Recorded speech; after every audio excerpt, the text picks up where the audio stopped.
Hey, what's going on, guys? Welcome back. I just wanted to give out some more tips about the learning pyramid.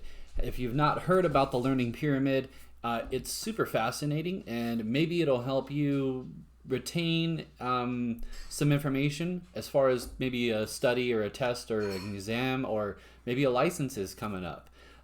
So some things that I have actually been trying to deal with, I've been trying to get my real estate license in my state. And so I've been trying to find out ways that I can retain more information and have it last longer. So things that I've been checking on is like learning pyramids.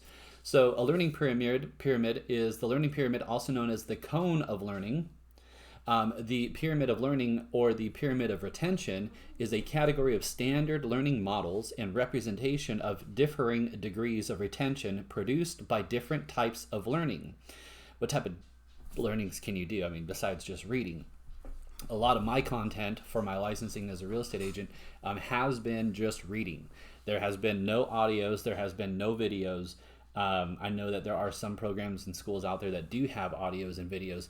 Mine had no videos, no audio. It was just straight 150 hours of nonstop reading, which was brutal. I completed it, got all my certifications. So studies show that the variety of techniques and resources enhances the retention and collection of information and increase of learning experience.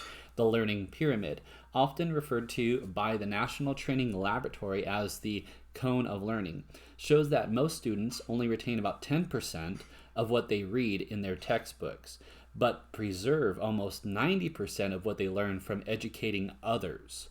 So when you're reading, you only retain about 10% of it.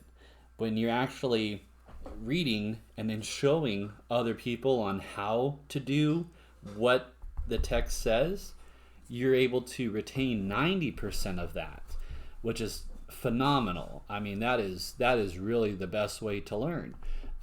So basically, practicing what you preach has never been more truer than this. The model of the learning pyramid suggests that some study methods are more efficient than others, and different ways of studying will lead to deeper learning and longer-term retention.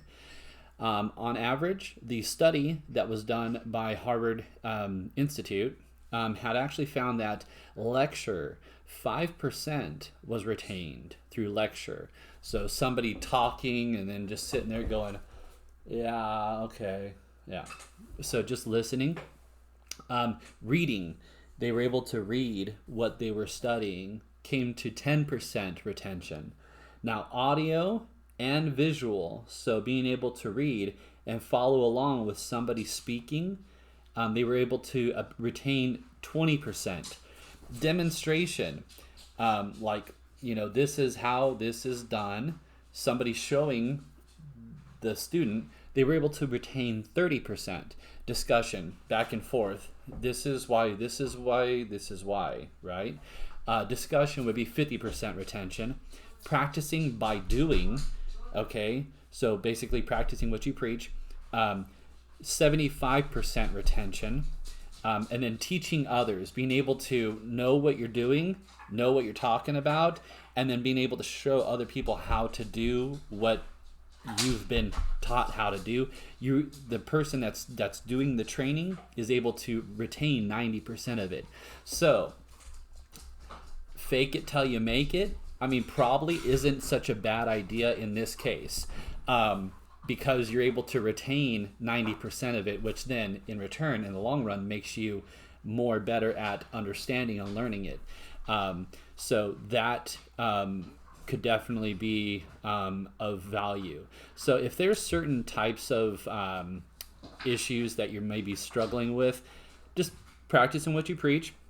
Find somebody, a friend, a relative, a spouse, to basically show them what you can do, and have them ask you questions back and forth.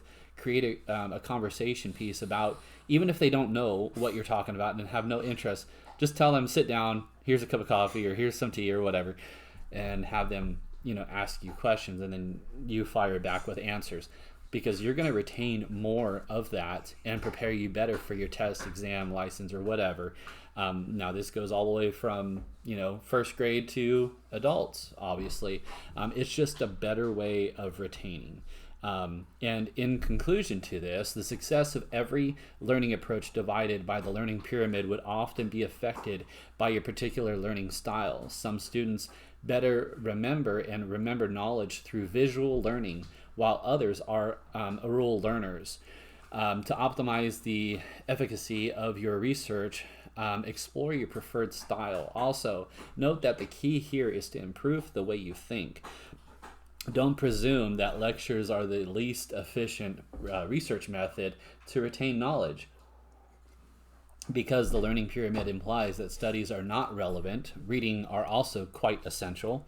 Each of the learning methods described in the learning pyramid is important. While it is hard for you to recall all the lessons you take during lecture, your notes during lectures could be vital for engaging in later discussions with the person that you're working with, or teacher, or others in content.